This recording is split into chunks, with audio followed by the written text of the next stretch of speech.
안녕하세요. 안녕하세요. 반갑습니다. 우리 오늘 기본반 수업하는데 아마 지난달에 한번 듣고 2회독 하시는 분들도 있고 아닌 분들도 있으신 것 같은데 정말 국어 공부를 태어나서 그러니까 고등학교 이후로 처음 한다 하시는 분 한 번만 손 들어보세요. 진짜 처음 공부. 처음 공부. 그러니까 여러분한테 맞출 거예요. 기본반은. 기본반은 진짜 고등학교 졸업한 이후에 처음으로 공부하시는 분들을 위한 반이고요. 그 다음에 아마 오늘 기본반 강의 계획서가 나와야 되는데 좀 복사가 늦게 돼서 아마 강의 계획서랑 수험 전략이랑 나와 있는 계획서를 이따가 뭐 쉬는 시간에 가져가도록 하시고요. 그 국어는 여러분 우리 한 장 넘겨서 목차 좀 한번 봐주세요. 기본서 교재에 넘겨보시면 머리말 있고 넘겨보시면 목차 있는 거 있죠. 목차 보시면 우리가 보통 국어라는 과목 안에 어떤 영역이 있나 좀 보세요. 제1편 뭐라고 나와요? 그렇지, 문법이라고 나오죠. 문법도 보시면 1장, 2장까지는 이론 문법이에요. 그러니까 국어의 어떤 이론, 국어만이 가지고 있는 문법적 특징을 배우는 거야. 그 다음에 3장은 국어의 규범이라고 나와 있죠. 그지? 그러니까 여기서의 규범이라고 하는 건 나라에서 정한 거지. 국립국어원에서 정한 거예요. 그러니까 한글 맞춤법이라든가 표준어 규정이라든가 표준 발음법이라든가 이거 이제 국가가 표준어에 관한 규정을 어떤 규범적인 그러니까 법적인 것까지는 아니지만 그래도 법에 준하는 그런 규정을 만든 거예요. 그 다음이 이제 국어생활 있고 그 다음이 고전문법이 있죠. 그지? 그러니까 그 앞까지는 현대문법이고 그 다음에 고전문법이고 이렇게 보자면 국어라는 영역의 이제 첫 번째 영역을 담당하는 부분이 문법 파트. 문법 파트도 크게 이론 문법이 있고 규범 문법이 있다라는 거야. 그 다음은 뭐가 있어요, 여러분? 비문학이라고 있죠. 그지? 비문학도 크게 보시면 독해. 그러니까 문학적인 글이 아닌 글들, 그러니까 문학이 아닌 글들을 읽고, 그러니까 중심 내용이든 뭐 내용 전개 방법이든 이런 것들을 찾는 독해에 관한 것과 그 다음에 뭐가 있어요, 여러분? 화법, 작문 있죠. 화법이 뭐죠? 그렇지, 말하기, 듣기. 그 다음에 작문이 뭐죠? 작문이 쓰기와 관련되는 거. 보통 비문학이 이제 비문학 독해, 그 다음에 화법 작문 이렇게 간다고 보시면 되고 한 장 넘겨보시면 그 다음 국어의 영역이 뭐예요? 그렇지, 문학이죠. 세 번째 파트가 문학. 문학도 보시면 뭐가 있어요? 현대문학이 있고 고전문학이 있고, 그지? 그 다음에 또 갈래에 따라서 현대문학도 시가문학이 있고, 소설과 같은 서사문학이 있고, 고전문학도 마찬가지로 갈래별로 또 나뉘어지고 이러죠.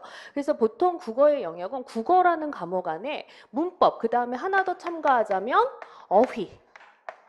여기서 이제 어휘라고 하는 건 속담이든 사자성어든 이런 것까지 포함하는 단어 간의 관계든 이런 것까지 포함하는 거죠. 그래서 크게 문법, 비문학, 문학으로 나뉘어진다라고 보시면 돼요. 대충 우리가 이따가 강의 계획서의 출제 영역별 문항수를 여러분이 참고로 보시면 보통 우리 시험에서 문법이 6문제에서 9문제 이거 어휘까지 포함해서 그러니까 어떤 경우에는 어휘까지 포함해서 10문제 이상 나온 적도 있어요. 10문제 이상 나온 적도 있고 보통 비문학은 3문제에서 6문제 정도 출제가 되는데 2017년 그러니까 작년 시험 같은 경우는 비문학이 9문제가 나왔어요. 9문제가. 우리 시험이 몇 문제예요? 우리 문제 시험이 20문제예요. 근데 비문학에서 9문제가 나왔다는 거 거의 반절 정도 나왔다는 얘기지? 그지? 근데 이제 그거는 17년도 4월 문제는 좀 특이했던 거고 보통은 3문항에서 6문항 정도 배치가 된다라고 보시면 되고 그 다음에 이제 문학이 또 6문제에서 8문제. 보통 요즘은 문학에서 8문제로 굳어지는 그런 경향이에요. 보통 8문제가 현대문학과 고전문학이 보통 4문항, 4문항씩 좀 균등하게 출제되는 그런 경향이에요. 그렇게 보자면 문법이랑 문학의 비중이 비문학에 비해서는 좀 더 높죠. 그치? 보통 역대로는 그랬어요. 17년도 말고 17년도는 비문학의 비중이 높았고, 그지? 근데 이 세 개의 영역이 뭐 문법은 뭐 8문제, 문학은 8문제, 근데 비문학은 몇 문제 이렇게 정해져 있는 게 아니거든요. 정해져 있는 게 아니니까 대강 그렇다는 거야. 역대로 분석해 보면 대체로 이 정도의 비율로 출제가 된다라는 얘기고, 그 다음에 정해져 있는 게 아니기 때문에 예를 들어 17년도 4월 문제에는 비문학이 굉장히 많이 출제가 됐어요. 근데 비문학이 많이 출제가 되는 건 아마 시험 볼 때 시간이 모자랄 거야.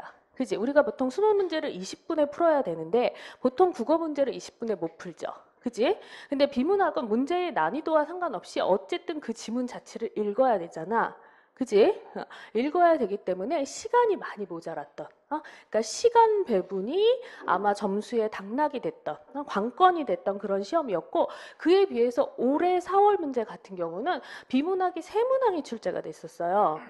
3문항, 그러니까 비문학의 규정이 굉장히 적어졌지, 비중이. 근데 그거는 사실은 17년도 4월 시험에 대한 반동이라고 생각이 들어요. 그러면 내년에도 비문학이 올해처럼 3문항이 출제가 되고, 특히 올해 같은 경우는 이 3문항의 사실은 난이도도 좀 낮았어요.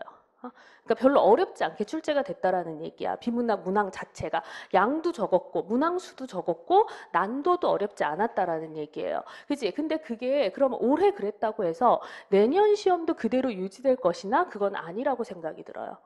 왜냐하면 비문학은 올해 시험에 비문학의 비중이 줄었던 건 정말 철저히 그 17년 시험에 대한 반동, 17년 시험에 대한 반동작용이지 전체적인 국어 시험의 흐름과는 반대되는 역행하는 문항수였어요. 그지? 이거 왜 그러냐면은 전반적으로 국어 시험에 국어 교육의 경향이 비문학의 비중이 높아지는 경향이거든. 그렇기 때문에 앞으로도 비문학의 비중이 더 높아질 수 있다라고 생각하고 공부를 하셔야 돼요. 공부를 하셔야 되고, 그 다음에 우리 수업에서 그 다음에 문법 같은 경우는 아마 여러분이 이 세 개의 영역 중에서 가장 어려워하는 영역이 문법일 거예요. 왜냐하면 문법은 암기해야 될 게 굉장히 많죠. 암기해야 될 게 굉장히 많고, 그 다음에 정말 처음 들어보는 개념이 너무너무 많거든. 처음 들어보는 개념 자체가 너무너무 많기 때문에 그것을 다 익숙해지고 암기하기까지 시간이 좀 걸리지. 시간이 좀 걸리고 아마 처음 강의를 듣고 기본 강의를 한 번 듣고 문법의 내용을 다 이해하기는 좀 힘드실 거예요. 그래서 보통 2번. 근데 첫 번째 들은 거랑 두 번째 들은 거랑 확실히 달라지는 건 문법이지.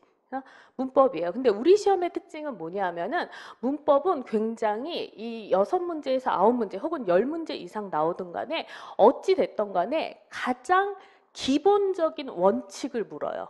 그래서 왜 우리가 문법을 배우다 보면 원칙이 있고 또 원칙에서 약간 벗어나는 게 있지.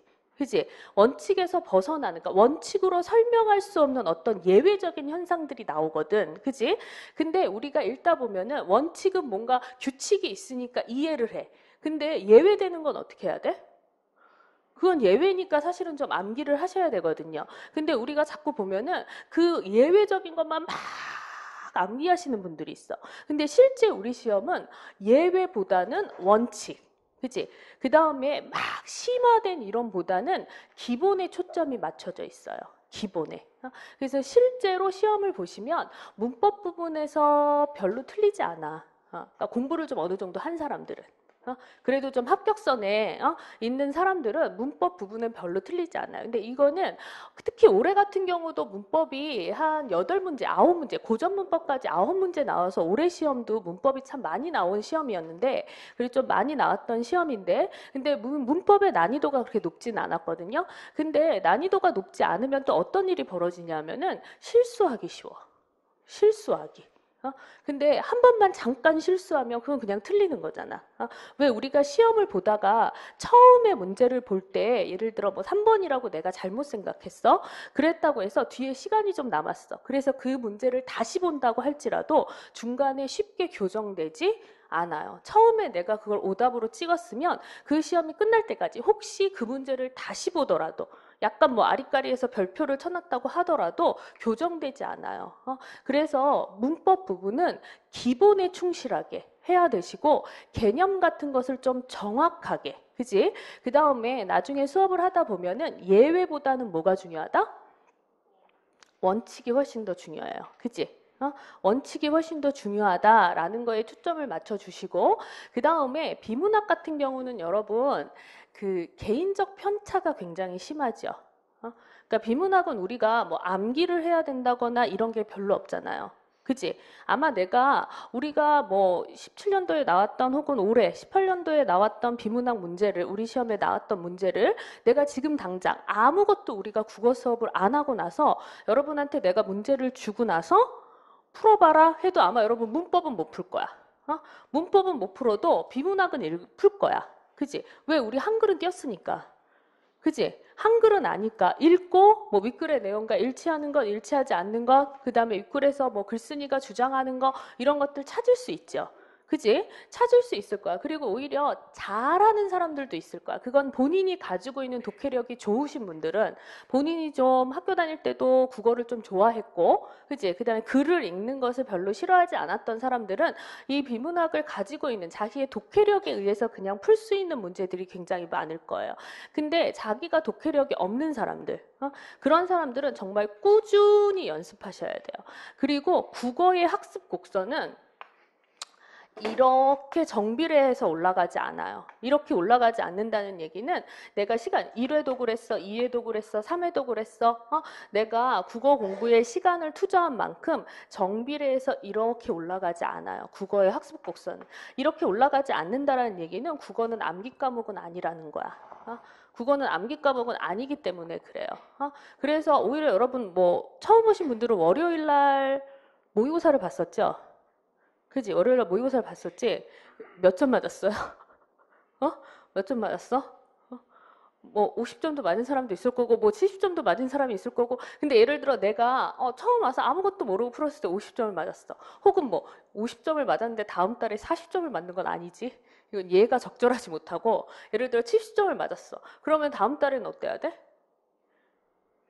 80점을 맞아야 되나? 그렇지 않을 수 있다라는 거야. 오히려 더 떨어질 수 있다라는 거지. 70에서 60으로 내려갈 수 있어요. 그래서 보통 국어의 학습 곡선은 뭐라고 얘기하냐면은 이렇게 올라가. 이렇게. 이건 아니야?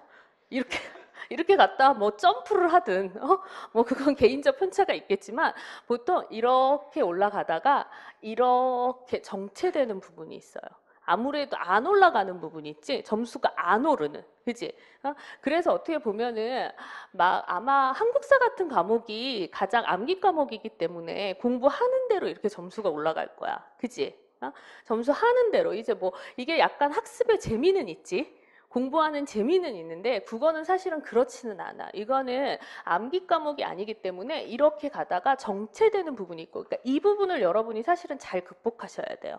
뭔가 계속. 그리고 뭐 이런 게 있어. 왜 모의고사가 오늘, 그러니까 처음 공부할 때 처음 아무것도 모르고 시험 봤을 땐 예를 들어 70이나 80점이 나오는데, 그럼 공부를 좀 하고 나서 오히려 점수가 떨어져서 뭐 60점이 나왔다. 이거는 여러분 어설프게 공부하면 막 헷갈려. 그치? 어설프게 공부하면. 어설프게. 그러니까 예를 들어 표준 발음을 공부한다. 그럼 여러분 생각해 보시면 짧다야 짧다야? 발음이? 짧다야 짧다야? 짧다야? 표준 발음으로 짧다지요. 짧다야. 근데 예를 들어 내 발음이랑 다른 표준 발음이 너무 많은 거야. 그럼 나는 그냥 얘기할 때는 짧다의 발음은 짧다지 이렇게 얘기했어도 내 발음이 틀린 게 너무 많어. 그럼 예를 들어 이것의 표준 발음을 짧다라고 나왔어도 짧다 같은데 아니야, 또 내 발음이 워낙 구리지. 뭐 이러면 아닌가? 짭단가? 짭다가 맞나? 이러면서 막 헷갈리기 시작하거든요. 특히 그런 부분이 문법이에요. 그래서 자칫하면 어설프게 공부하면 막 헷갈리기 시작하는 거야. 그래서 그런 것들이 오히려 더 방해가 되기 때문에 좀 이렇게 정체되거나 좀 떨어지거나 이런 부분이 있어요. 근데 그런 부분을 좀 완벽하게 학습하고 나면 다시 분명히 올라가는 부분이 있거든. 다시 올라가는 부분이 있으니까 이런 슬럼프를 잘 극복해야 되는 그런 과목이 국어예요. 그리고 제가 문법은 봐봐. 문법은 여러분 오히려 기본에 충실해서 공부하셔야 돼요. 우리는 기본에 충실해서 공부하셔야 되고 그 다음에 이론 문법을 토대로 어문 규정이 만들어진 거야. 그지? 그래서 우리가 수업도 이론 문법을 먼저 하고 그 다음에 규범 문법을 나중에 해요. 그러면서 규범 문법, 예를 들어 표준 발음이든 한글 맞춤법이든 이런 걸 보면서 내가 배웠던 이론 문법이 어떻게 적용되고 있는지 살피면서 공부하셔야 돼요. 그 다음에 비문학은 여러분 개인적 편차가 심하다고 그랬지? 그래서 우리의 수업 계획은 먼저 이론 문법을 1주, 2주, 3주까지 나가고 그 다음에 3주에서 4주까지 비문학 독해 수업을 먼저 하고 그 다음에 5주차에 이제 규범 문법, 고전 문법까지 해서 나가고 그 다음에 7주, 6주, 7주, 8주 예, 문학 수업이 나가고 이렇게 가거든요.